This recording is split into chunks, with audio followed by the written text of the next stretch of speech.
கண்மணி. டேய் போடா, என்கிட்ட பேசாத.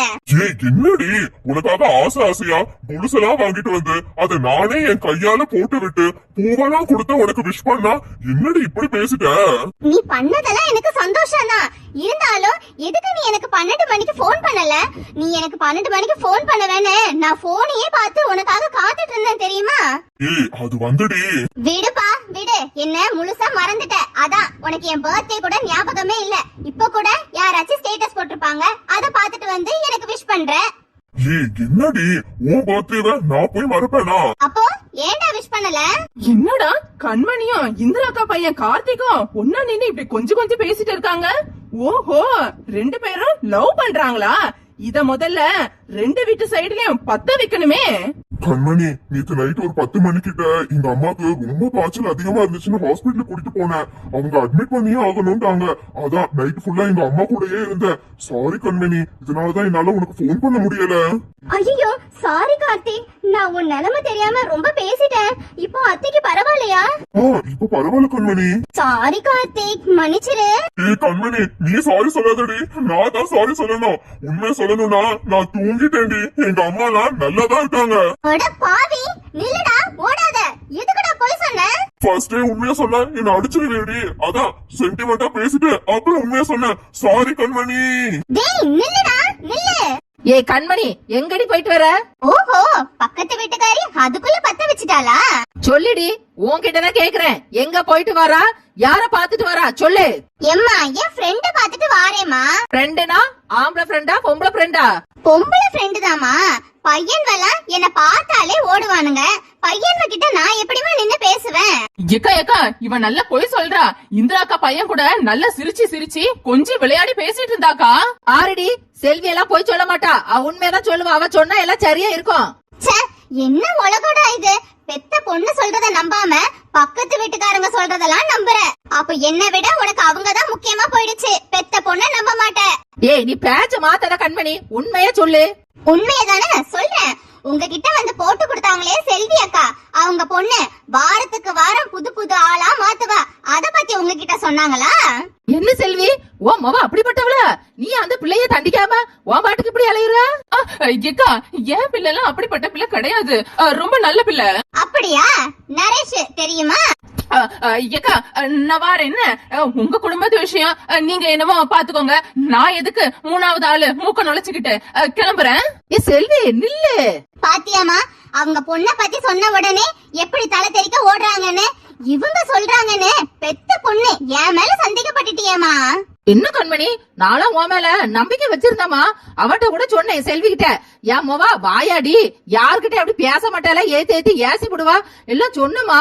அவதான் சொன்னா, இல்லக்கா நான் நேர்ல பாத்துட்டு தானே வந்தேன்னு சொன்ன உடனேதான் எனக்கு கொஞ்சம் சந்தேகம் வந்துச்சு. அதான் கேட்டேமா. சரி விடுமா, இப்பவாது புரிஞ்சுக்கிட்டே, அது போதும் எனக்கு. இனிமே எவ்வளவு என் பொண்ணு குறை சொல்லட்டும், அவளோட எப்படி கேள்வி கேக்குறேன்னு பாருமா. சரிமா, என் பிறந்த நாளைக்கு என்ன பண்ணி வச்சிருக்க? என் கண்மணிக்கு பிடிச்ச சிக்கன் பிரியாணி, சிக்கன் 65 செஞ்சு வச்சிருக்கேன். வாமா சாப்பிட. Hi, jolly jolly. இன்னைக்கு ஒரு புடி புடிச்சிட வேண்டியதா. அம்மா, பிரியாணின்னு சொன்ன உடனே பசிக்க ஆரம்பிச்சிருச்சுமா. சீக்கிரமா சாப்பாடு போட்டு தாமா. சாம்பார்னா உள்ள இறங்காது, பிரியாணினா உள்ள இறங்கும். என்ன வா வா. சாரிமா, என்ன மன்னிச்சிடு. நான் கார்த்திகா லவ் பண்றேன்னு இப்ப சொன்னேனா நீ என்ன வீட்லயே விட மாட்டமா. என்ன தொடப்பத்தால அடிப்ப. நேரம் வரும்போது நானே சொல்றேமா. எப்படியாச்சு எனக்கு கார்த்திக் கூட கல்யாணம் பண்ணி வச்சிருமா.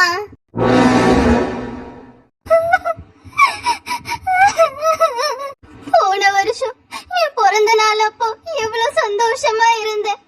இந்த ஒரு வருஷத்துக்குள்ள என் வாழ்க்கை இப்படி மாறும்னு நான் நினைச்சு கூட பாக்கலையே. அப்படிதாண்டி, நடு வீட்ல இருந்து அழுதுகிட்டே இரு, வீடு விளங்கிடும். உங்க அம்மா சரியான கேடிடி. எங்க தலையில உன்னை கட்டிட்டு நைஸா ஊருக்கு எஸ்கேப் ஆயிட்டாங்களே. ஏங்கா இப்படி மனசு கஷ்டப்படுத்துறீங்க? நானே மனசு நொந்து போயிருக்கேன். இந்த வேதனையெல்லாம் நீயே உண்டு பண்ணிக்கிட்டது தானே. ஒரு வீட்டுக்கு வந்திருக்கோமே, இப்படியா 24 மணி நேரமா அழுதுகிட்டே இருப்பாங்க? சி, உன் வீட்டுல போய் நீ எப்பனாலும் அழுதுகிட்டே இரு, யாரும் உன்னை கேட்க மாட்டோம். அம்மாடி கண்மணி, ஹாப்பி பர்த்டே. ரொம்ப தேங்க்ஸ் பெரியம்மா. உங்களுக்கு எப்படி ஏன் பிறந்த நாள் தெரியும்? காலையில உங்க அம்மா தாம போன் பண்ணி சொன்னா ஒரு பொண்ணோட பர்த்டேக்கு அம்மா விஷ் பண்ண மாட்டாங்களாமோ. பெரிய கலெக்டர் மேடம் எங்க பொண்ணு பேசிட்டா உடனே நம்ம வீடு தேடி வந்துருவாளோன்னு பயம். இல்ல ஐஷோ, உன் சித்தி கிட்ட சொன்ன கண்மணிக்கு நீயே விஷ் பண்ணிடுன்னு.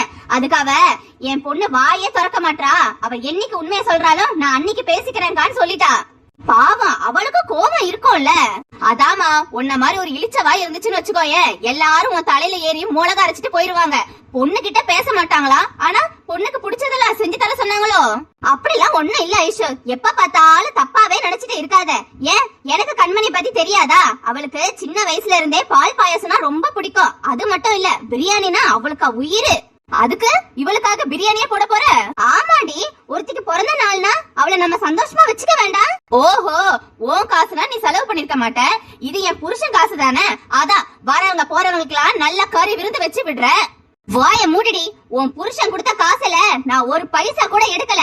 உங்க அப்பா தான் காலையில கொடுத்துட்டு போனாரு. ஆமா ஆமா, நீ சொன்ன உடனே நாங்க நம்பிடுவோமா? என் புருஷனை சொல்லணும் முதல்ல. அந்த லூசு பையன் தேவையில்லாம உன்கிட்ட கொடுத்திருக்கான். சீ, உன்கிட்ட எல்லாம் மனுஷன் பேசுவானா? அம்மாடி, நீ எதுவும் மனசுல வச்சுக்காதமா. இந்த பால் பாயசத்தை குடி. இன்னும் 1 மணி நேரத்துல பெரியம்மா பிரியாணி ரெடி பண்ணிடுறேன். வேண்டாம் பெரியம்மா, உங்களுக்கு எதுக்கு கஷ்டம்? ஐயோ, ரொம்ப நடிக்காதடி. ஏதோ இந்த அம்மா கவலையில பாயசத்தை கீழே கொட்டிடுற மாதிரிதான். நல்ல லபக்கு லபக்குன்னு குடிக்காதானே போற. ஐஷோ, உன் வேலைய பாத்துட்டு போ. என்ன எதுக்கு எடுத்தாலும் மூக்க நுழைச்சிட்டு வந்துட வேண்டியது. பெத்த பிள்ளைய விட்டு அடுத்த வீட்டு பிள்ளைனா போதும், நல்லா கொஞ்சுவ கொலைவ பாசமா இருப்ப. என்னைக்காச்சும் என்கிட்ட இதே மாதிரி பாசமா இருந்திருக்கியா? யாரடி அடுத்த வீட்டு புள்ள? அது என் தங்கச்சி பொண்ணு, எனக்கும் பொண்ணு மாதிரிதான். அந்த பிள்ளை எவ்வளவு அமைதியா இருக்கு. நீயே இருக்கியே, எப்ப பார்த்தாலும் சண்டைக்கு வந்துட்டு எரிஞ்சு எரிஞ்சு விழுற. நீ எப்படி அன்பு காட்டுறியோ அந்த மாதிரி தானே நானும் காட்ட முடியும். யாரு இவ அமைதி? இவளை பத்தி தான் உனக்கு தெரியும்ல. அவ பேசின பேச்சுக்குதான் இப்ப கடவுள் ஒரேடி அவ வாயே மூடிட்டாரு. இதுக்குதான் ரொம்ப ஆடக்கூடாது. வாய மூட ஐஷோ. உலகத்துல யார்தான் தப்பு பண்ணல, ஏதோ தெரியாம அந்த பொண்ணு தப்பு பண்ணிடுச்சு, அதுக்காக அப்படியே விட்டுருவோமா? சீக்கிரமா பாரு, அந்த பையனை கண்டுபிடிச்சு கல்யாணம் பண்ணி வைக்கிறோம். நீ உன் வேலையை பாத்துட்டு போ. பாப்போம் எப்படி கண்டுபிடிச்சு அவனுக்கு கல்யாணம் பண்ணி வைக்கிறீங்கன்னு. அப்படியே கல்யாணம் பண்ணாலும் இந்த வாயாடி கூட அவன் எங்க வாழ போறான்? உன் கூடயே இத்தனை வருஷம் உன் புருஷன் வாழும் போது கண்மணி கூட ஏண்டி வாழ முடியாது? அவளுக்கு எல்லா அறிவும் இருக்கு. மா போய் இந்த கண்மணி கூட எல்லாம் என்ன கம்பேர் பண்ணாதமா. நான் இப்படிதான், நான் கல்யாணத்துக்கு முன்னாடி வயித்துல குழந்தைய வச்சுட்டு இருந்தேனா? அவளும் நானும் ஒன்னா? ஏன் ரேஞ்ச் எங்க, அவ ரேஞ்ச் எங்க? நான் சொல்றது குணத்துல மட்டும் இல்ல, வசதியிலயும் சேர்த்துதான் சொல்றேன். ஆமா ரொம்ப வசதி உள்ளவதான் வாழ்ந்துட்டு இருக்காளாம். போ வேலையை பார்த்துட்டு போ. கொரியர். என்ன கொரியர்? அமேசான்ல இருந்து வந்திருக்குமா? இது வரேன். போடி போ. தேவையில்லாததெல்லாம் ஆர்டர் பண்ண வேண்டியதுதானே உன் பொழப்பே. என் காசு நான் எப்படி வேணாலும் செலவு பண்ணுவேன். கண்மணி, நீ கவலைப்படாதமா. ஐஷு இப்படி எல்லாம் பேசிட்டாலேன்னு. அவ ஒரு பைத்தியக்காரி. அவ பேசுறதெல்லாம் கணக்கிலே எடுத்துக்காத. நாங்க எல்லாரும் உன்கிட்ட எப்பவுமே பாசமா இருப்போமா, சரியா? நீயும் எப்பவுமே மனச சந்தோஷமா வச்சுக்கணும். இந்த நேரம் நீ கவலைப்படக்கூடாதுமா. சரி சித்தி. அட, ஏன் சிவானி மாவா வெளியில எல்லாம் நிக்கிறா? இந்த பூ மாதிரி எப்ப மாசமானா? அம்மா, சரா எந்திரடி. அம்மா, இந்த பூ மாதிரி எப்பமா மாசமானா? நம்ம வீட்டுல தானமா இருக்கா, அவளுக்கு வயிறே இல்ல. இப்ப மட்டும் எப்படிமா வயிறு வந்துச்சு? ஐயோ அம்மா, எந்திரிமா. சிவானி, உன் அண்ணிய பாத்தியா? அவ மாசமா இருக்கிறது உனக்கு தெரியுமாடி? கூறுகட்ட குப்பை, உன் மருமகளை இப்ப நீ பாத்துட்டு தானே வந்தா. அவ வயிறு இவ்வளவு பெருசாவா இருக்கு? இருமா, என்னடி இவ்வளவு நேரம் நீ அங்கதானே இருந்தா? அப்ப எனக்கு முன்னாடி நீ ஆட்டோ பிடிச்சு வந்துட்டியோ? அந்த உடனே வயிற்றுல தலகாணி வச்சுட்டு உங்க வீட்டுல விளையாடிட்டாலே நீ. ஏன்டி உனக்கு இப்படி ஒரு கேவலமான ஆசை? நீதான் ஒண்ணுக்கு 2 பிள்ளை பெத்தாச்ச, பிறகு என்னமோ வயிற்றுல மறுபடியும் துணியை வச்சுட்டு அலையறா? ஐயோ அம்மா, நிறுத்துமா. நினைச்சேன் எவ்வளவு ஒருத்தி லப பைத்தியக்காரி மாதிரி கத்திட்டு இருக்கல, அது நம்ம சரோ அண்ணியாதான் இருக்கும்னு நினைச்சேன். கரெக்டா தான் இருக்கு. ஆமாண்டி, நான் பைத்தியக்காரி தான். நீ ரொம்ப தெளிவு.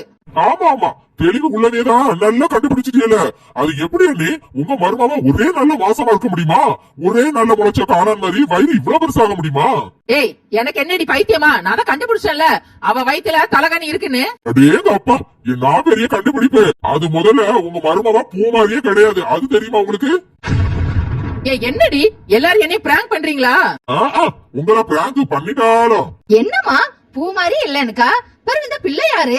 என்னமா உனக்கு கொஞ்சமாவது மண்டையில மூளை இல்லையோ? அவதான் லூசு மாதிரி பேசிட்டு இருக்கானா, நீனா அவ இல்லையோ அப்படின்னு கேட்டுட்டு இருக்கா? அண்ணே, உங்க அம்மாவுக்கு இருக்கிற மூளை உங்களுக்கு இருந்துச்சோ? என்னைக்கோ விளங்கி இருப்பிய. அப்படியாமா? எங்களுக்கு கொஞ்சம் அறிவில, உங்க அறிவில கொஞ்சம் கடன் தரீங்களா? I'm so sorry. ஓரளவு அறிவா இருக்கிறவங்களுக்கு மட்டும்தான் நான் கடன் கொடுப்பேன். ரொம்பவும் மெண்டலா இருக்கிறவங்களுக்கு ஒண்ணும் கிடையாது. சிரிமா, நல்லா சிரி. பெத்த பிள்ளைய பார்த்து அவ இப்படி கேள்வி கேட்டுட்டு இருக்காள, நீ அவளுக்கு ஏதாவது பதில் சொல்றியான்னு பாரு. ஏமா, நான் உன்ட்டு தெரியாம தான் கேக்குறேன். நீ என்னதான் பெத்தியா இல்ல வேற எங்கேயா தவுட்டுக்கு எடுத்துட்டு வந்தியா? சொல்லுமா. அதானே ரெண்டாவது சொன்னீங்க, டவுட்டுக்கு தான் உங்க அம்மா வாங்கிட்டு வந்தாங்களாம். அவளுக்கு நீங்க பிறந்திருந்தா அவங்க அறிவுல கொஞ்சமாவது உங்களுக்கு இருந்திருக்கும்ல. அத்தை விடுங்க அத்தை, பாவம் அம்மாவை ரொம்ப ஓட்டாதீங்க. ஏடி, நீ எல்லாம் ஒரு பெத்த பிள்ளையாடி. அவ என்ன இவ்வளவு தூரம் வச்சு கேவலப்படுத்திட்டு இருக்கா? நீனும் பாத்துக்கிட்டு தானே இருக்க. அம்மா கோவப்படாதம்மா, இந்த பொண்ணு வேற யாரும் இல்ல, பூமாரியோட தங்கச்சி. சிவானி, உங்க அறிவுல அம்மாட்ட கொஞ்சம் தெளிவா பேசு. அதுக்கும் உங்க அம்மா சந்தேகப்பட போறாங்க. பூமாரிக்கு எப்ப தங்கச்சி பிறந்துச்சு சொல்லவே இல்ல அப்படின்னு. இது பூமாரியோட சித்தி பொண்ணுன்னு தெளிவா சொல்லு. ஏடி, பூமாரிக்கு சித்தி பொண்ணாவே இருக்கட்டும்டி. அது எப்படி அவளே மாதிரி இப்படி பிறக்கும்? அப்படி பார்த்தா இது யோசிக்க வேண்டிய விஷயம் இல்ல. பூமாரி அப்பா மேல எல்லாம் சந்தேகமா இருக்கு. அப்படி பார்த்தா உங்க புருஷன், அதாவது எங்க அண்ணன் மேலயும் எனக்கு சந்தேகமா தான் இருக்கு. ஏய், என்னடி அந்த மனுஷன் மேல எல்லாம் சந்தேகப்பட்டேன்னா கெட்ட கோவம் வரும். ஓ, உங்களுக்கு ஒரு நியாயம் எங்களுக்கு ஒரு நியாயமா? ஏய், எதுக்கடி என் புருஷன் மேல உனக்கு சந்தேகம் வருது? பூமாரி மாதிரி மட்டும் சித்தி மகன் இருக்க கூடாது. மோகன் இருக்காம்ல, உங்க தங்கச்சி மகன், உங்க மகன் பிரகாஷ் மாதிரி அப்படியே இருக்கான். ஏட்டே, பாயிண்ட கரெக்டா புடிச்சிட்டியே. நீ சொன்ன மாதிரிதான் இருக்கு. சாரா புருஷன் மேல எனக்கே கொஞ்சம் சந்தேகமா தான் இருக்கு. அம்மா, போம மரியாதையா. உன் மருமகன் மேல சந்தேகப்பட்டு கெட்ட கோவம் வரும் பாத்துக்க. அக்கா பிள்ளைங்க மாதிரி தங்கச்சிக்கு பிள்ளை பிறக்காதா? ட்ரெஸ் அக்க, உங்களுக்கு வந்தா ரத்தம், எங்களுக்கு வந்தா தக்காளி சட்னியா? ஏய் விடுடி, தங்கச்சி மொவ தானே. ஆமா, இந்த பிள்ளை கல்யாணத்துக்கு என்ன கூப்பிடவே இல்ல. எங்களையே கூப்பிடல, பிறகு உங்களை யார் கூப்பிடுவா? ஏன் ஓடி போயா கல்யாணம் பண்ணிக்கிட்டா? அத்தை, நீங்க எத்தனை வாட்டி கேட்டாலும் இங்க யாரும் வாயை திறக்க மாட்டாங்க. ஏன் ஏன் அவ்வளவு திமிரா? அட நீங்க வேற அத்தை, எல்லாரும் சொல்றதுக்கு அசிங்கப்பட்டுட்டுல வாயை மூடிட்டு இருக்காங்க. அசிங்கமா? ஏன் ஓடியா போயிட்டா? ஓடி போயிருந்தா கூட பரவாயில்லையே. பிறகு என்னதாண்டி நடக்குது ஒண்ணு புரியலையே. ஐசு, நீ ரூம்குள்ள போ. ஏண்டி ஏன் அவளை துரத்துற? பாத்தீங்களா அத்தை, இதுலயே உங்களுக்கு தெரியல, எல்லாருக்கும் கள்ளத்தனம் இருக்கு. அதானே, இவ புருஷன் இவளை விட்டுட்டு ஓடிட்டானோ? ஐயோ அத்தை, அவ வயித்துல வளர குழந்தைக்கு அப்பா யாருன்னே தெரியாது. ஐயே, இந்த அநியாயம் எந்த ஊர்லப்பா நடக்கும்?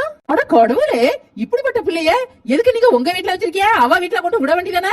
அத்தை, இந்த பொண்ணோட அம்மா, அதான் எங்க சித்தி, அங்க ஊர்ல இருந்து அசிங்கம்னு இங்க கூட்டிட்டு வந்து வச்சிருக்காங்க. எவ்வளவு விவரம் பத்தி அந்த பிள்ளையோட அம்மாவுக்கு. அவிய ஊர்ல இருந்தா அசிங்கமா? ஏன் இங்க இருக்கிறவங்க எல்லாம் மனுஷன் கிடையாதா? இனிமே உங்களுக்கு தானே அசிங்கம். எங்களுக்கெல்லாம் ஒரு அசிங்கமும் கிடையாது. சீக்கிரமா அந்த பையனை நாங்க தேடி பிடிச்சி கல்யாணம் பண்ணி வச்சிருவோம். சே, இப்படி ஒரு கேவலமான குடும்பத்தை நானும் பார்த்ததே இல்லப்பா. இதுக்குதான் பூமாரி உங்க வீட்டுக்கு நான் போயிட்டு வரேன்னு சொன்ன உடனே எத்து அங்க வேண்டாதே அப்படி இப்படின்னு ஒவ்வொன்னா சொல்லி சொல்லி சமாளிச்சாலும் சரியான அளவா இருக்கு அந்த பூமாரி. இங்க வந்தா எல்லாத்தையும் கண்டுபிடிச்சிருவேன்னு அவிய என்னை தடுக்கிறவங்களாம். பாத்தீங்களா அத்தை, உங்க மருமக முதற்கொண்டு இங்க இருக்கிறவங்க எல்லாரும் கேடிங்க தான். எப்படி உங்ககிட்ட உண்மையை மறைக்கிறாங்கன்னு. ஆனா நான் பாத்தீங்களா உண்மையா இருப்பேன் அத்தை. எப்படி எல்லாருக்கும் நான் உண்மையை சொல்றதுனாலதான் அத்தை யாருக்குமே என்ன பிடிக்கல. நீனு என்ன மருதாமா? நானும் என் மனசுல என்ன இருக்கோ பட்டுன்னு பேசிடுவேன். உண்மையா மட்டும் பேசுவேன். இவளுக்கு மாதிரி போய் பேசிட்டு அலைய மாட்டேனே. இருக்கட்டும், என் புருஷனுக்கு வீட்டுல போய் தான் இருக்கு. என்கிட்ட சண்டைக்கு வரும்போது என்ன பெருமையா பேசுவாரு, என் குடும்பம் அப்படி இப்படின்னு. ஐயோ கடவுளே, இப்ப ஊரே நாறுது போல இருக்கு. கடவுளே கடவுளே, இந்த வில்லிக்கு போய் உண்மை தெரிஞ்சிருக்க. இவ அங்க போனா பூமாரியும் கண்ணுல காண விட மாட்டா. எங்க அண்ணன் கிட்டயுமே சண்டை எல்லாம் போட்டுட்டு இருப்பா.